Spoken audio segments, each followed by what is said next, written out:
live from Random Secret Studios in Philadelphia and apparently in Amishville, Ohio. I'm the capo. He's the prez. And this is Sons of Ben. The pod. Everybody out there, welcome to playoff edition, playoff preparation, playoff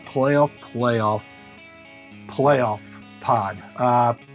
Adam, you know what this is? Since it's a playoff pod, this could only be one person in Philadelphia sports lore. Well, Lou, Greg Lewis. Because you can't say playoffs without Big G Lou and his magical wide receiver skills. I thought for the longest time it was going to be Fred X, but then I recognized that the pod was only 83 and not 84. And therefore, I was just like, is he really about to go Greg Lewis on me? And the fact is, you did. And I actually appreciate that. I do. But for the next couple of numbers, we got to think about it. Oh, yeah. The only other option was Bobby Waston, which was a wide receiver in like the 40s for something for the Eagles. Like there's not a lot of 83s out there. So I feel like we have enough hipsters that follow this pod that would have been like, you know what, Bobby Waston, I read up on my Eagles folklore from the Steagles era, you know. He wasn't even on Wikipedia. I had to go into the encyclopedia to find out who that guy was. So I went classic G Lou for, like I said, it's playoffs and there's nobody that shined more in the playoffs than G Lou in Eagles history, you know, just putting that out there. All right, we got some housekeeping. We have a little bit of Silent Devin again this time. He's going to pop in and out. Hopefully it'll record this time, but it was really good to have Silent Devin last week, and we decided to keep that rolling. But a little housekeeping. Beer the pod, everybody. Remember, Yards 2SP. Support those that support us because they're going to be supporting the hell out of us this Saturday because, Adam, according to secret sources, tailgate numbers are looking strong. I don't know if you heard that, but I saw it on Twitter. I also heard it through the grapevine that we are selling out tickets like gangbusters in the River End, which, I mean, come on, we should. It's playoffs. It's Red Bull. You know, it's what we all came here for. It's what we all signed up our season tickets for in the first place, or for moments like this. Yeah. So, you know, I'm excited. Yeah. All right. Speaking of excitement, time to renew. We are opening up the 2022 renewal. In fact, we'll talk about that soon, but you can get that on Wednesday. The kits are being planned. And then, Adam, you missed it on Saturday, Sunday. We had Sunday. Tifo painting party. We the union helped us out a bit, and they helped us rent they rent it for us, and we got everything else. A monster movie studio that we took over, and let me just say, it's a biggin. This is Ryan Barros' Super Bowl, his NCAA championship, his men's Final Four, and maybe World Cup all wrapped up in one. So this is a monster tifo that's still being finished, but we got it done thanks to all the volunteers and everybody in the union that got out there.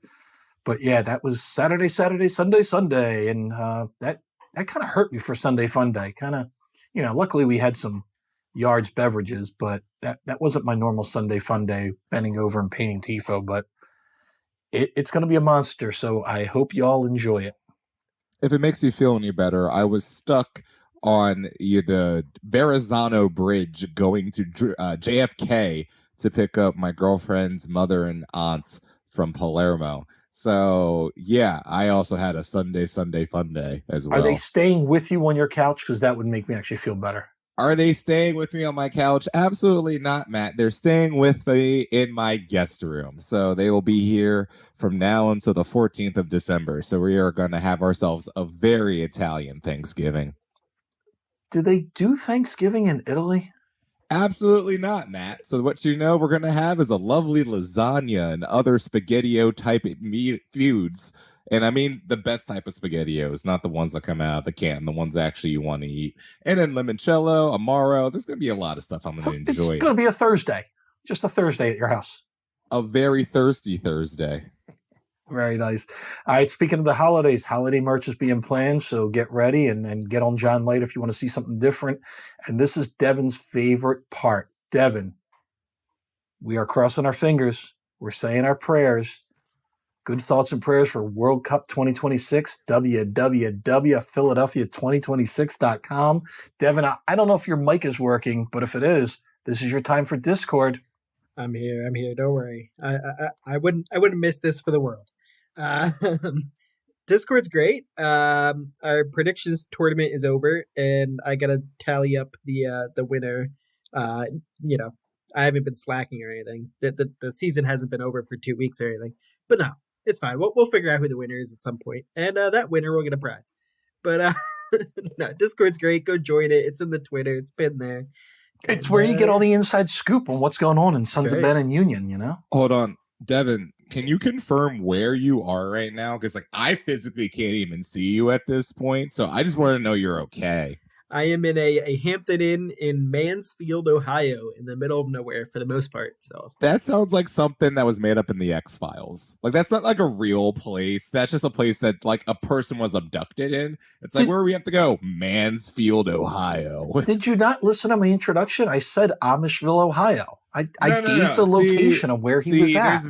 There's many like, all right, so the Amish part of Pennsylvania is pretty extensive and we all know this, but like Amish Ohio was on another level. That's like 30% of the state. So you didn't really give a pinpoint location at all there. Well, He could have been anywhere. The one spot that has an internet connection. You should be able to figure it out. That's Mansfield. Here's you know? the thing. and even that is even that's a little suspect here because if you guys can tell, I've been cutting in and out here, so rough times. No, based off of Devin's current location, I'm pretty sure internet just got there 48 hours ago. So that seems to be like they just dug the Fios tunnel as he was landing. They don't have the AOL disc still sent in the mail to them? Let me tell you this. I long for the day where I have to explain to my child what the hell dial-up was. Like, I just have to be like, so you had to call the internet, and then they had to respond to you, and then it monitored how long you were on the internet. So, like, God forbid you left the web page up for like 2 days. That cost you so much of your minutes. Oh my God. Just show them the movie War Games.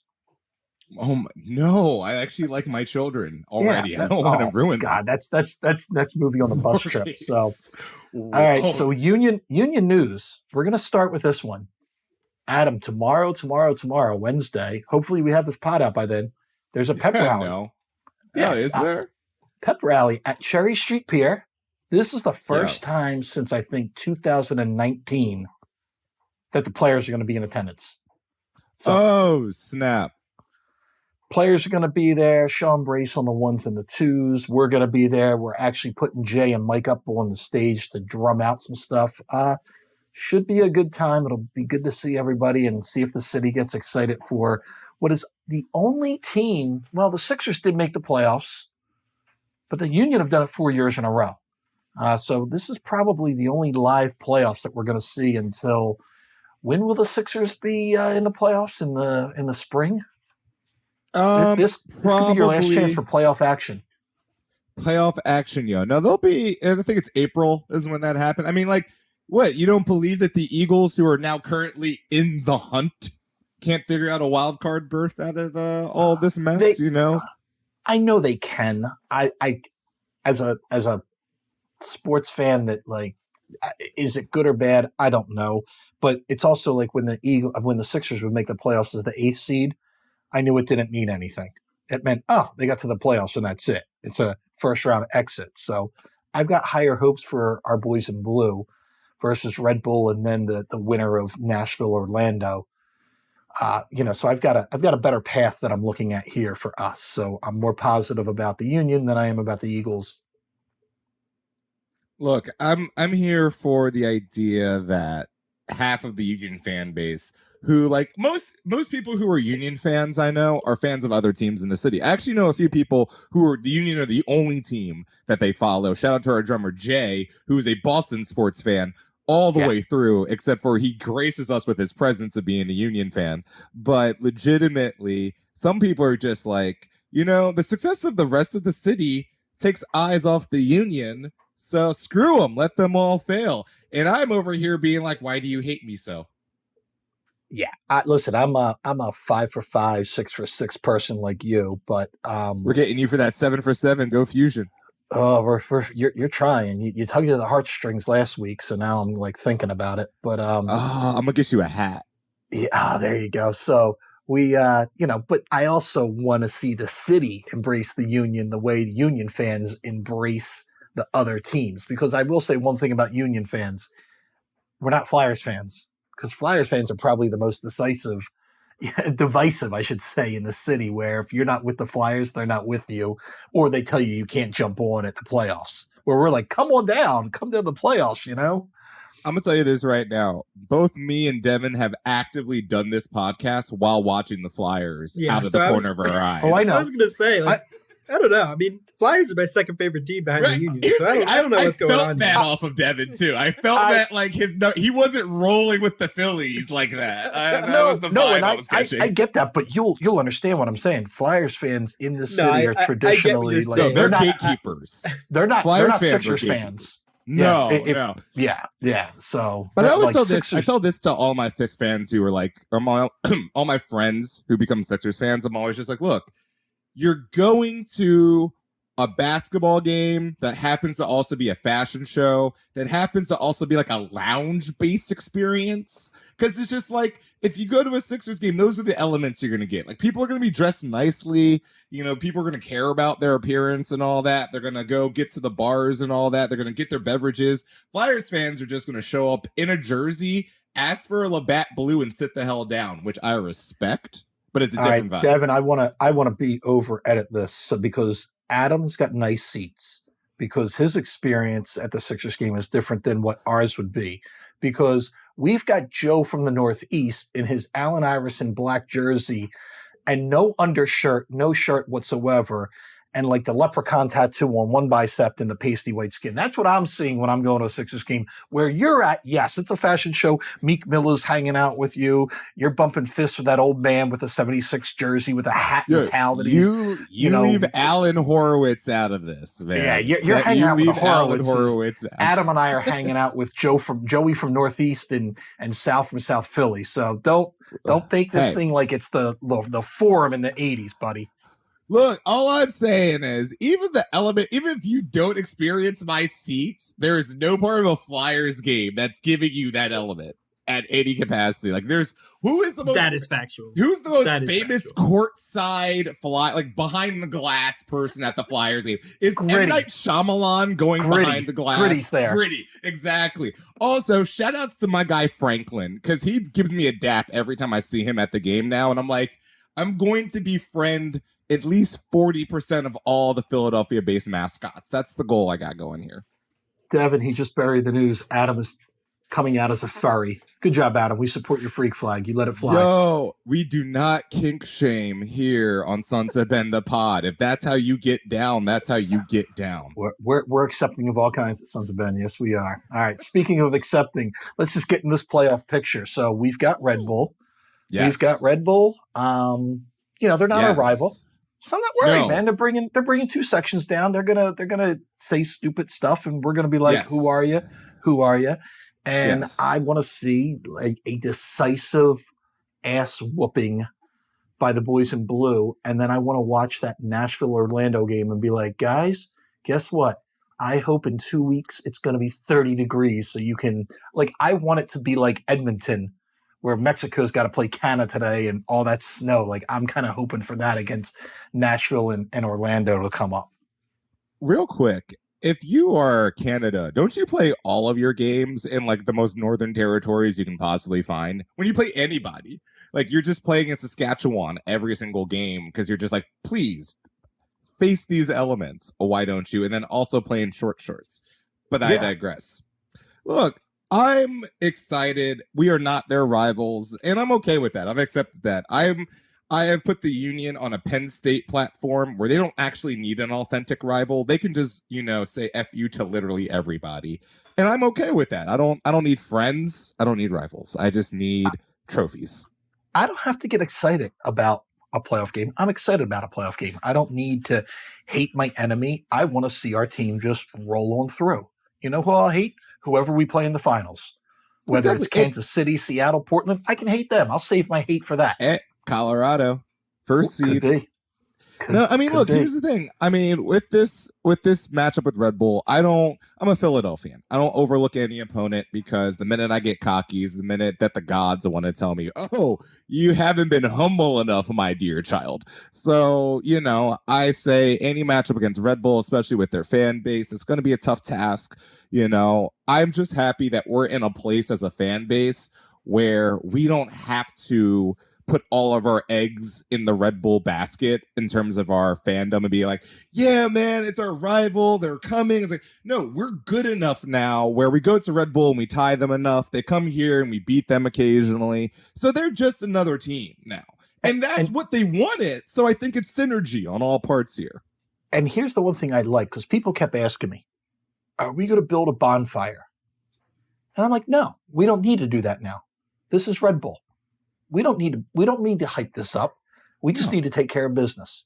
I've got enough hostility towards the Northern Jersey team as it is, so I'm fine. I don't need to hype this up. You know what we're going to do on Saturday morning? We're going to have bacon, we're going to have eggs, we're going to have burgers and beers.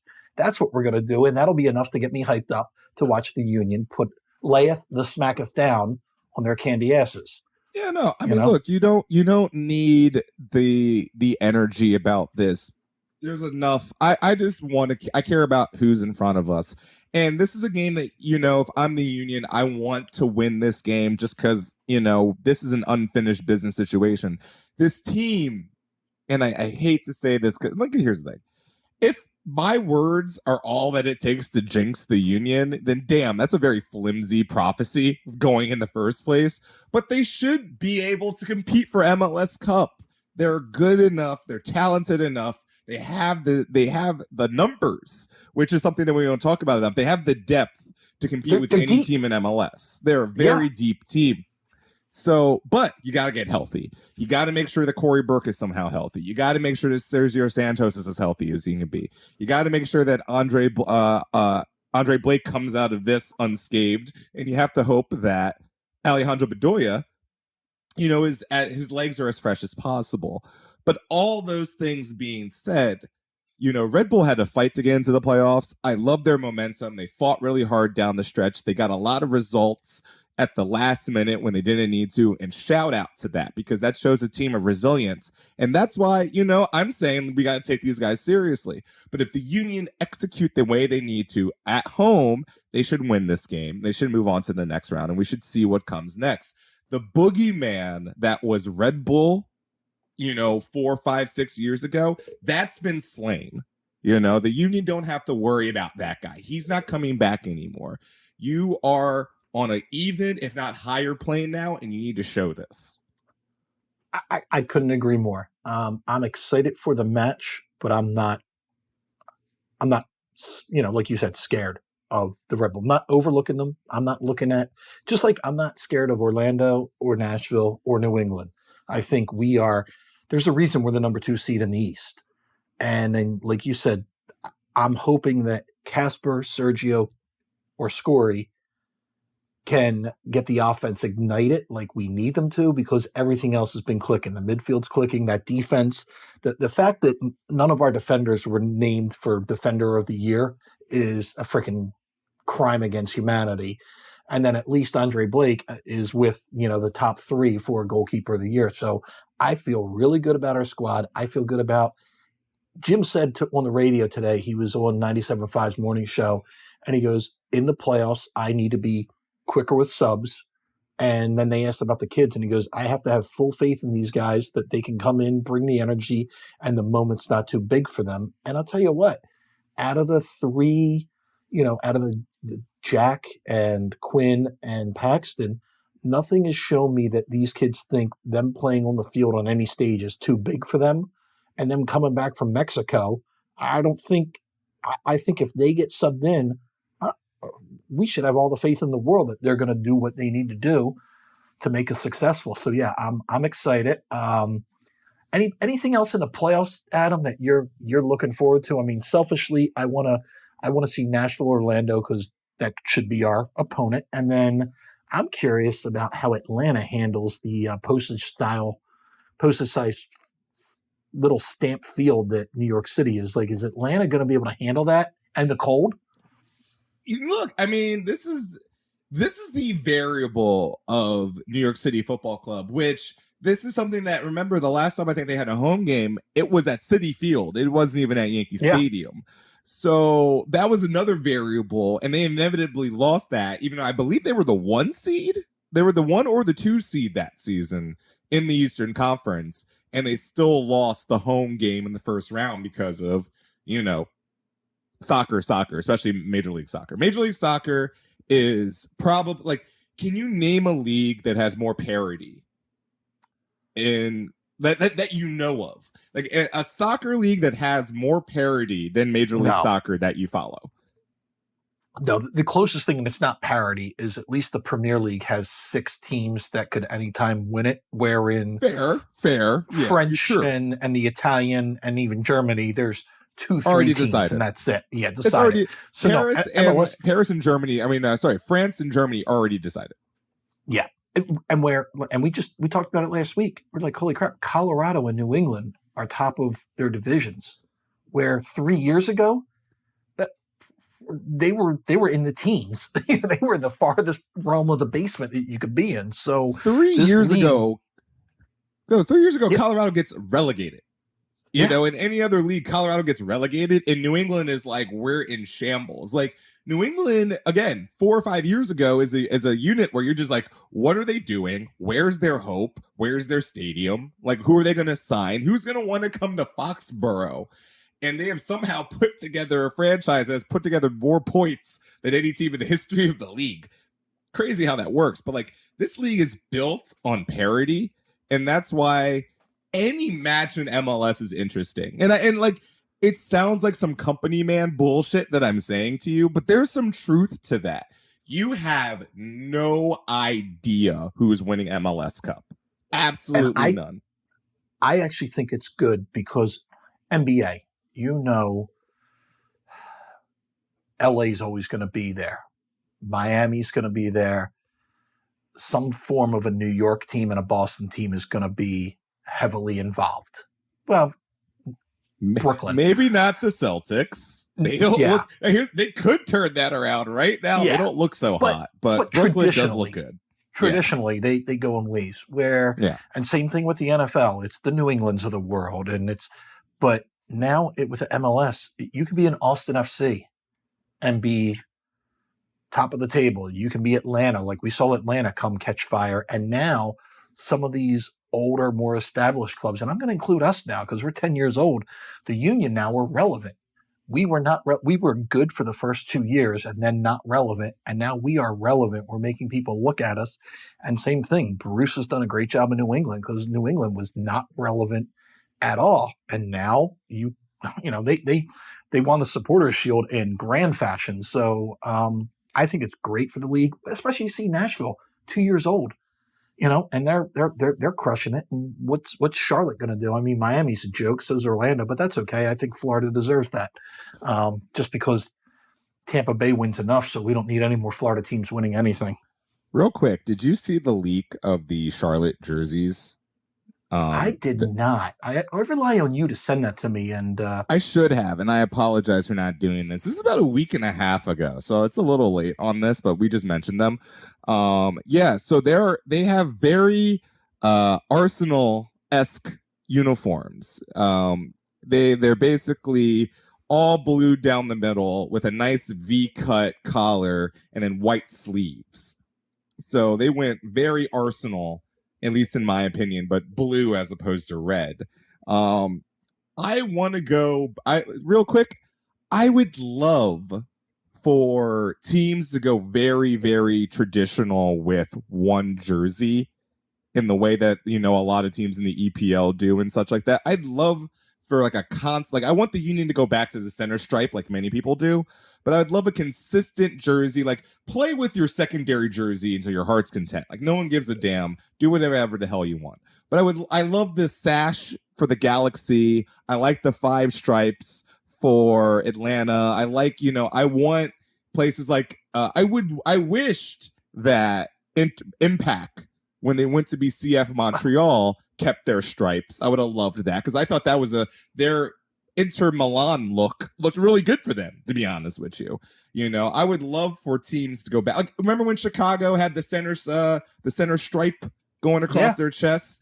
I would love for teams to go back to that. I think that's a really cool idea. So if this is now Charlotte's template, I would love that. I think that would be really cool because no one else kind of has that. So I think that'd be really cool for the league. And it's funny. I'm totally transitioning off base because I forgot to do it during. When you mentioned Charlotte, I immediately thought about travel. Yes, I forgot, guys. We've got elections. We have elections for the Sons of Ben. We've got people running. We've got Devin. I'm throwing him out there right now. He's running for tailgates. We've got. Do you want another year of Devin tailgates? This is the question you have to ask yourself, people. But here's the thing: there's still time to throw your name in the hat. So we've got philanthropy, travel, membership, tailgates, and vice president. That's 5. Throw your name in the hat. Email Jess if you've got a question. Find me, find Devin, find anybody on the board at the, to ask about, because people keep thinking, well, what's the time commitment? We're like, we meet once a week. It's not, it depends on what your role is. But we could give you the skinny on that. But I do want to say, like, if you're listening to this pod, so you actually give a rat's ass about this organization and this group. So chances are you have a vested interest, and maybe you want to talk to someone and throw your hat in the ring, per se. Maybe your Bob Evans hat that Adam's got on, he wants to throw it in the ring and run for a position. So absolutely not. Yeah, but if you're interested, we're putting Sunday as the deadline to and you nominate yourself. We don't run after you and nominate people.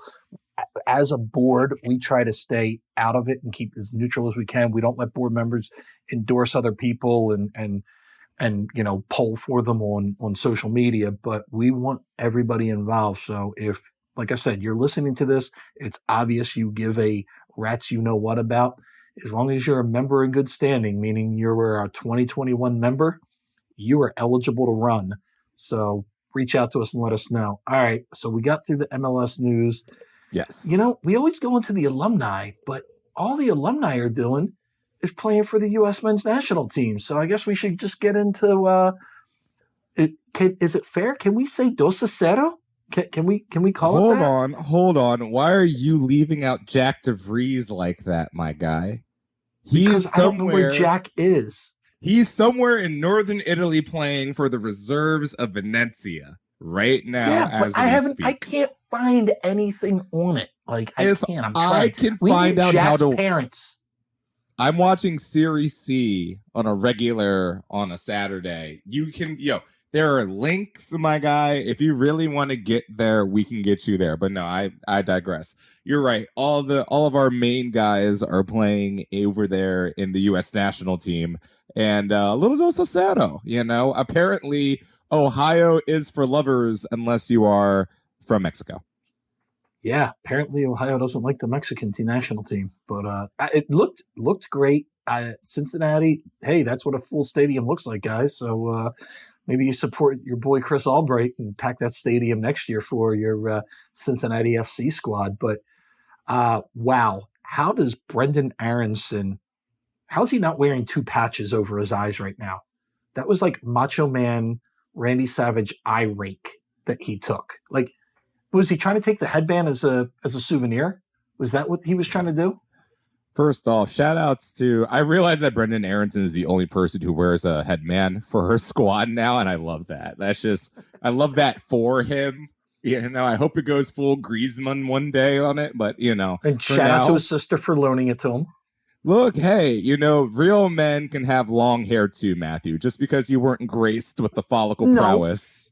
I'm just letting everybody know. I can't believe Adam doesn't get the joke. This was a reference on our own pod. You were here. What did I not get? Brendan admitted that he took the headbands from his sister. He did. Jeez, way to stomp all over the joke, man. I did. Honestly, keep the breaking news we get on this pod, the one piece of news we get. That was almost a calendar year ago. Do you think I'm supposed to remember that far into the past? Jesus, Matthew, I can barely remember yesterday. But no. That medical card is doing wonders for you, my friend. Look, it's helping in some places and not helping in others. I don't know what to tell you. It's a little column A, a little column B. What you going to do? Well, let's get back to column A, which is Mexico. So, thoughts, impressions. I mean, if you're Tommy T of Chelsea, are you nervous? You're like, wait, what's going on with this Pulisic guy? Now he can come off the bench and like score bangers and like what the hell's going on? Why is he not doing this for us? Now his ankle's fine? Do we have to give him McDonald's cheeseburgers? Does he need Skyline chili You to have perform for Chelsea? 47 attackers. Now I understand 3 of them are hurt right now, but like Chelsea's like plethora of offensive talent, it should not be getting in the way of what they're doing right now. Thomas is like, I feel bad for Christian because the longer he sits out, the more they realize that freaking most of this team can handle their biz without him. Secondly, but I do look, I was telling people when it happened, I'm eating my words now. I've had so many negative thoughts going towards this men's national team. And this team that played Jamaica tonight, which tonight being Tuesday, was an average age of, I believe, 22 and a half years old was the starting lineup's median age. They played well. They held out against a Mexico squad that's not as good as a Mexico squad usually is, but still pretty damn good. And, they did what they were supposed to do. Maybe they're good enough to make the World Cup and make a little bit of noise. Wow. And then they tie 1-1 in Jamaica. Now, I did have to explain something, though, because I know a lot of people were asking, and Devin, this is for you. Pulisic pulled his shirt up, and it was Man in the Mirror. Man in the Mirror is a Michael Jackson song. Michael Jackson was a children's recording artist. Never mind, I'll stop now. I'm looking for the man in the mirror. No, seriously, though. I mean, good answer for Pulisic, though. I mean, I think about this all the time because, like, I remember Botticelli's "Why Me" shirt when he scored and I think to myself, how many times does a football player, soccer player, have a shirt on that he doesn't show because he doesn't do anything in the game? Like, the guy wears a T-shirt with like a message on it, like, this is it. I'm gonna have it. It's gonna rip it up. I'm gonna say free Tibet. It's going to be fantastic. And then he does nothing. He doesn't even start. And it's just like, well, I'm just extra hot for no reason. Like, I'll save that for next week. Bradley Wright Phillips had his 100th jersey on under his jersey. And I was thinking to myself, how many games was that? Was it just that game that you were wearing 2 jerseys the whole game just on the chance that you were going to pull one off? And because the internet's undefeated, you could actually see the writing through the white USA jersey because he wrote it in a black Sharpie. So even before he scored, you could tell he had something written underneath of there. Luckily, he was only on the field for about 2.5 minutes before he scored. So it is something for which that, again, shout outs to Cincinnati, who, this was their Super Bowl, because every person who was mad at the Union for kicking their ass twice this season was like, well, we got Chris Albright and we're hosting a USA qualifier. And they got everything they wanted out of that experience. And then they got a nice Dos Cero. That's the biggest win that stadium has ever seen because their football team is absolutely terrible that normally plays in it. But look, beating Mexico never gets old. It's always a good elixir. Ochoa ran his mouth. Pulisic answered it. He knew what he could do there, and he did it. And I'm happy for them. At the same time, and I know we're going to get into this, you still tied Jamaica, which is a team that looked like it was absolutely in shambles and in a tailspin. Looked like it might be possibly the worst team in the Hex. And you went down to Kingston with all of that alacrity and good nature, and you did the exact thing every one of us thought you were going to do, which is you didn't live up to expectations. And here's the thing. They tied the game. Let's not pretend that Jamaica didn't miss a sitter from 3 feet away that would have easily made 0 points come out of the situation. Oh, and the one that got called off as well. I mean, Jamaica had a couple of chances here to win this game, and should have won this game. And here's the thing, and Adam said it during the pre-warm-up show. This team does not play well on the road or off American soil. Well, Greg, you better figure this out because guess what? Unless Joe Biden decides to take over Qatar by next year, that's going to be an away tournament. We're going to be playing on foreign soil. So we better figure this out right now, that you can get these guys playing outside of where the American Outlaws are dominating the stadium. And half the time not even dominating, because let's pretend that every single time we played Mexico and Texas, like that wasn't like when we played Club America in Chester. It's not necessarily like we're running that. I find it fascinating that they can't figure this thing out on the road. And like, you want to talk about Panama, long flight, sure. Conditions might not be what you're used to. Their fans are solid. They're very big. Honduras, all of that. As a person who has Jamaican heritage in his blood, you need to go to Kingston and win that game. It's just, I don't know what it is. You need to go to Kingston and win that game. And listen, everyone who's saying it's a good result in CONCACAF, you're probably not wrong. But the casual observer who couldn't even watch this game because it was on Paramount Plus, and I went to bars in Philadelphia being like, do y'all have Paramount Plus? And they're just like, we do not. So this is how you grow a game, U.S. Soccer Federation. You make sure that your national World Cup qualifiers are not visible, even though I can watch North Macedonia play Kosovo on ESPN Plus. Yeah. Sure. That makes sense. And here's the thing. As someone that as Philadelphia Union fans, we've got 3 players on Jamaica. So we're vested in this club. And I'll be honest, the only way I thought that Jamaica had a shot is if Andre Blake did the Flyers stand on his head. And he didn't really have to. Nope. So, he didn't have to do it. Yeah. So, Greg, listen, as much as we're thrilled about 2-0 versus Mexico, Dos Acero and Cincinnati, there's still concerns that and I get it, COVID, and these guys are traveling from Europe and here, there, and everywhere. But so does everybody else. You need to figure out how to win. When we need our passports. How many Jamaican nationals are playing in Europe right now? I think the answer is 0. How many on the U.S. national team are playing in this game today? Under the age of 23, all of them. You had 2 shots on goal. Jamaica had 2 shots on goal, too. They scored one of them. You scored 2 shots on goal. 2 shots on goal. You're the U.S. bleeping national. You do this. Like, here's the thing. This is always their shit. They win a big game at home. They smell themselves. They go on the road. They shit the bed. It's rinse and repeat. And I was feeling them after the Mexico game. I felt 3rd time in a year did they beat Mexico, even though it's the 3rd time they had to do it on U.S. soil, because let's see if they do it in Azteca. But anyway, 3rd time in a year you beat Mexico.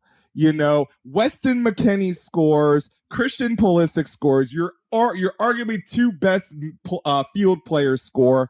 Zach Steffen comes in and shows why he might be the number 1 keeper again.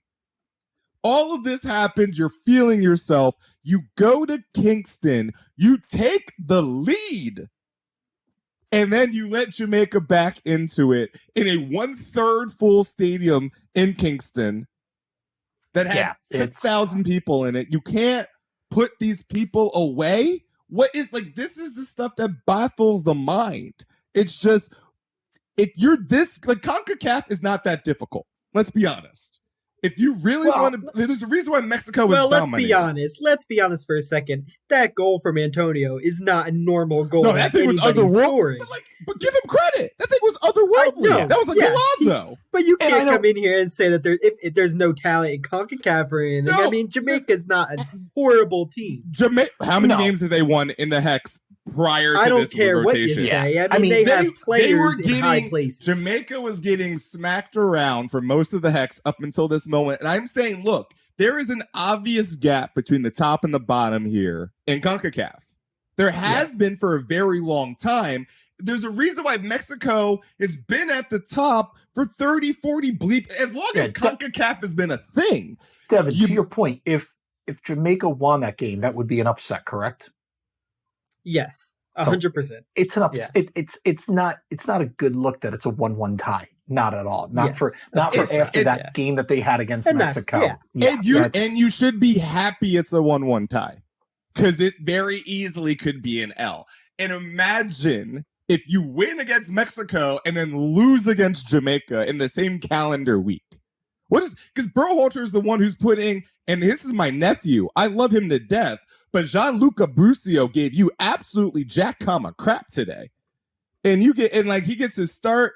I like him building it, but this is not a time to be giving homeboys starts. Put this thing away. Put this thing to bed. Like, this doesn't need to be difficult. I have an entire house of Italians right now, worried as hell that they're going to have to go to a playoff with Portugal because they couldn't score a goal against Northern Bleep in Ireland. You don't want that again. Just put these people away. Stop experimenting, Gregory. Listen, there are other countries that are qualified. They're called Germany. They're called England. Why isn't the U.S. France qualified? Especially after not being qualified. Yeah, Greg, stop. Anyhow, let's get off this. And this is more homegrown and U.S. related. Our kids, man, Paxton, Quinn, and Jack were all in Mexico. They took a pretty big L against Brazil, but that's okay. It's going to happen. And then they did play Colombia. And the only thing I'm going to say, and it was because Brawl showed me, was it Quinn Sullivan that just annihilated a kid? I don't know if you guys and Devin, you might want to get this on Twitter. He took out a kid's leg. It was Adam. I'm telling you, this made Sweep the Leg Johnny look like a game of tag. I was like, holy crap. So everybody get on your phones and look at it. It was impressive. But for me, it's just like, I'm glad they're down there. I'm glad they played. I'm glad they got some more experience. And I'm hoping that translates into selfishness against Red Bull. They're like, dude, we were just in Mexico. We can handle playing in Subaru Park against Red Bull. We got this. But you know who else had a nice little World Cup qualifier, Adam? Who did, Maddie? Mr. Gasdag. Oh, hell yeah. So far, 2 goals and a scorcher. He had a scorcher versus my native land, Poland. Man, first off, shout outs to Poland that still refuses to call up Kasper Shabilko, because I'm just like, do y'all really have a second striker? Like, do you really? Like, Lewandowski is God. Don't get me wrong. But, like, after him, who's like, consistently as a goal scorer, who at Polish striking descent is better than Kasper Shabilko right now? I'm just saying. Like, let's have that conversation. I think they would match up well, but, Poland's going to do what Poland's going to do. But, yeah, Gasdag had good performance. I think everybody else, like the young guys, got some time in and played well. So I think we're hitting our stride, and hopefully we have a really good practice on Thursday, Friday, and boom, we're ready to go for playoffs. Now, well, really quick, Adam, we're going to sit on the Gasdag thing for like 1 second. Yeah. I find this makes sense to me, because remember when we had the Tranquillo Barnetta experiment? Yeah. He came in mid-season. He came in right before our U.S. Open Cup final, and everyone was like, "This guy, instant impact's gonna is gonna be an experience. He's gonna help the team," and he didn't. The first half of his season with the Union was disappointing if you truly had expectations, but not surprising when you see how mid-season acquisitions happen in MLS most of the time. Very rarely do you get the experiences where it's like Zlatan and he scores a goal in his first fucking touch. Most of the time it takes a minute for them to get the alacrity of the travel schedule, the physicality, the fact that we're playing in the middle of the summer months, all of these things. This league is a big adjustment unless you're coming from the Premier League, I'd say, with the physicality. Yeah. And the way they let you play. And maybe, and opposite, if you're coming from South America, where the refs will call some of the stuff because we see people like Brujo that came up that can't not get carded in the beginning. But because he has to realize how America runs their officiating, and they will call a lot more of the things that you were getting away with once upon a time. This league's a big adjustment. And if Gasdag can take some of what what he's been starting to do, because he's starting to light the lamp, and what a little bit of confidence from this in Hungary, coming back for playoffs, oh my God, then our answers, our prayers are answered, say. So yeah, he's a piece that, wow, if that clicks now, because if he just contributed a little bit, again, taken from Tranquillo and Noguera and everybody else that struggled in the first half to really get their feet under them in MLS, if he contributes a little bit, that's awesome. If he contributes what he has just shown, we might be playing in December. Look, that's all I'm thinking. The number one thing that comes from this break that helps and benefits the Union is the swagger that a lot of these people are going to come back with from this break. You have Mbaizo, who just coming back from possibly securing, a spot in the World Cup for his home nation. You have Cape Verde playing to almost the top of their group with Jamiro Montero. You got Gasdag with Hungary. You got the young kids with the U20 squad. You got Venezuela. You got the three guys with Jamaica. You got Martinez. All these guys getting work right now, right before a playoff match, means that they got a lather going. And they feel themselves. They feel good because there's something about being successful, but nothing about being successful for your national team. Like, putting your country on your back. Gazdag's got to be smelling himself. And then that could be really good for the Union in the next couple of weeks. Here's the thing, and this is the little behind the scenes, like, once in a while because we talk to people on the team and we Adam and I we're blessed that we get to talk to people on coaching staff and the front office and everything. And we knew Ernst was not happy about the 2:30 time. He was hoping for a Sunday game because all these guys are coming back from their international duty and they didn't have a lot of time, to regel. And I go, I call bullshit.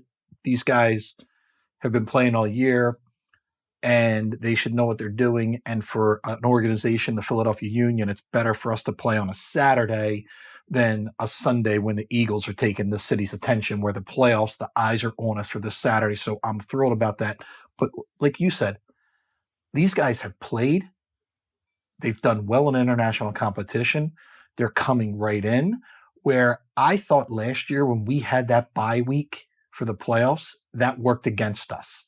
Where I think now that these guys, the rest of the team were practicing, and then these guys were playing in real meaningful games and having success, that I'm going, I feel like this is better for us as a squad. Because Red Bull, Adam, do they have 1, 2, 3 people on international duty?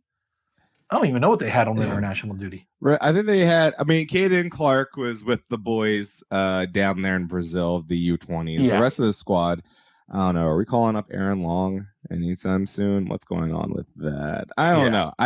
Look. It goes rest versus rust. It goes a lot of different things here, but ultimately, I'm excited because I believe that the work that these guys have put in is going to translate. I hope that's what we all want to hope, and then we come in, defend home turf, and get ready for the next. Because look, there are years that it's there when the Eagles went to the Super Bowl. We all saw the path. Did everyone know that the Eagles could win the Super Bowl? No. But we all saw, you get through Atlanta and Minnesota, you can go to the Super Bowl. If you can just get through those guys, you can get to the Super Bowl. And then you can see what the hell happens. If you can find a way through a Red Bull team that is okay, above average, good. But hot now. That's the scary thing. They are hot now, but they've been at best okay this year. A team that you played well against both at home and away. You know that you can play and beat this team. You get through them. You beat Nashville. You have a favorable all-time kind of situation with Orlando. So either one of those look vulnerable. And if you find yourself in a matchup with what arguably is the team that you could call your rivals at this point, the Revolution, throw caution to the wind, Bruce Arena in Foxborough. Let's see what happens. But like that, all of these situations seem, as a Union fan, obtainable, which is something that in the 13-year history of this club wasn't something we were throwing around so fruitly, or so willingly once upon a time. No, and you mentioned the 2017 Eagles. There's a lot of parallels where they weren't the top seed. There weren't major stars, like where when the Eagles went with Terrell Owens and Donovan, you had stars, where this was, the backup quarterback was leading this team, where this is a lot of the quote unquote Philadelphia bringing your lunch pail to work type team. So there's the parallels to that. So yeah, again, we've been not beaten, but we've been banging the drum for the playoffs. So obviously we're all excited. And I know we're getting close to the time for Devin. So let's just get into, and it should be pretty easy because there was no Premier League, but we got Premier League news, Adam. Have you seen what's going on over in our beloved England? No, Maddie, what's been going on over back in the island, the British Isles? So every once in a while, I always think the Premier League, because they're named, they're premier and they're superior to everything. And the Premier League has refused a request from clubs to wear their away kits at home matches on Boxing Day to support a homeless charity. They literally said no. The idea was on Boxing Day, you wouldn't wear your home kit, you would wear your away kit to bring awareness to homelessness. And the Premier League shot it down. So right now I'm hoping, we know people from the MLS listen to this. Hey guys, jump on this thing. This would be a great, you pick the day in the season. I think it would be great, but they were like, no, we're not gonna do this. So they were gonna raise awareness for homelessness, and the Premier League was, I guess they thought, there's no dollar signs in it for us, so why do it? So good on you, Premier League. Way to be selfish pricks. Look, at one point, I think we all have to declare that if we're trying to find virtue in these sports leagues, we need to find it elsewhere. Despite the fact that they want to show their virtue, okay, yeah, you can't wear. Dude, they beat us up with it all the time. No, of course, hit you over the head terrible with it. But it's just like, look, they wear the poppies. Exactly, the poppies. The poppy's the most egregious one to me, because the poppy is, everyone wears the poppy. Ownership, fans, and I get it. I'm not against the poppy as a purpose, but if you're gonna put on the poppy, and then you're going to say, but oh yeah, homelessness does it. This is the biggest misnomer, and this is the Adam Booth rant of the pod. And I know we're at 50 minutes, so Devin, cattle prod me in 30 seconds, but here you go. How the hell are we going to continue to pretend that people are not just picking and choosing which things that they want to honor, which things that they're comfortable with, and which things that they're not? Because every single time we want to do anything with the LGBT community, anything we want to do with immigrants, anything we want to do with people of color, anytime we want to single out a group that has been marginalized in any significant way, there is always backlash across the board. There's always someone yelling out, when's white people's day? There's always someone yelling out, when's straight people's day? There's always someone saying, why is there not equality? But that was Monday, Tuesday, Wednesday, sorry. Exactly. And every single time we want to do anything with the military, everyone just literally pulls their pants up and says, yes, military, give us whatever you need. Do you want every Eagles coach to wear camouflage hoodies on the sideline? Of course. Do you want every coach in the EPL to wear poppies on their shirts? Of course. Do you want to change the courts? Do you want the Padres to wear military uniforms every Sunday because they play in the naval base known as San Diego, California? Of course. But the minute we want to do anything outside of that, get your politics out of my sports, it's nauseating, because it just shows me routinely that A, not enough people are actually paying attention at what's going on in their lives, and B, all of this is virtue bleeping signaling across the board, whether you're meaning well or not. I ultimately know you don't give a damn, really. You're just pushing the bottom line. I don't have much to say, except, speaking of the bottom line, you know who's going to become Sparta Prague too? West Ham United. West Ham United. Oh, man. Sparta's billionaire owner bought a minority stake in West Ham. So, wow. If I thought two groups couldn't be more aligned, Northern London, West Ham, and Prague, if you're telling me that that's not a recipe for violence, in any international event. I don't know what is. So that's going to be good. So I want to keep an eye on that. And then here's the other news that I think our friends that support Liverpool are going to be just kind of confused for a while. Stevie G left Glasgow, the Rangers, to pick up with Aston Villa. He's their new skipper in Aston Villa. Stevie G, Liverpool legend, hero of Mark Evans, is going to be an Aston Villa manager. How do you think those people are going to react to that? Are they going to boo Stevie G when he comes in, or are they just going to laugh that, wow, you were that desperate to take a Premier League job, you're taking that job? I mean, look, it's, yeah. Yes, the answer is, because if you get yourself a Premier League job, we've learned something. You get to be in a carousel where you'll always get good jobs for the rest of your life. Look at Jose Mourinho. Look at all of these guys who just like Conte is back at the Premier League for the 14th time. Hello, Devin. How are you doing? Like, legitimately, we're watching all of these people just get into the Premier League. You don't believe Frank Lampard's not going to be back soon? You know, he's coming back. I'm shocked he didn't get Norwich's job. That's what I'm saying. He just has to take a year off. That's all he has to do. The thing that didn't work in Frank's favor is Chelsea won the damn Champions League.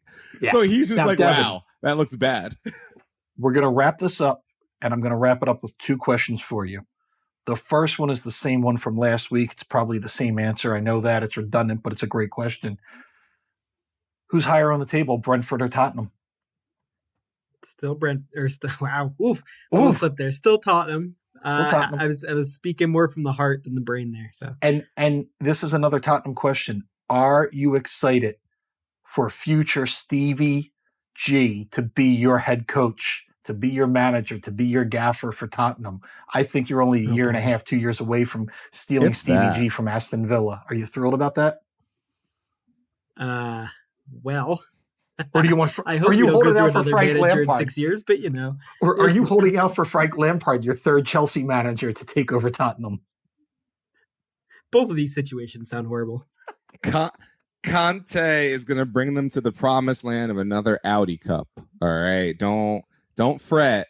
Silverware is coming back to the Jacksonville Jaguars home stadium very soon. All right, Silent Devin, did we miss anything on this one? No, we're good. Ladies and gentlemen, thank you for joining us for a playoff episode and Eagles legend episode. Greg Lewis, number 83, is in the books. We hope to see you at the pep rally and the playoffs and the tailgate. This is going to be a week that we better never want to forget. So on that note, thank you, everybody, and aloha Felicia. Wash your hands still, please. It's still a pandemic.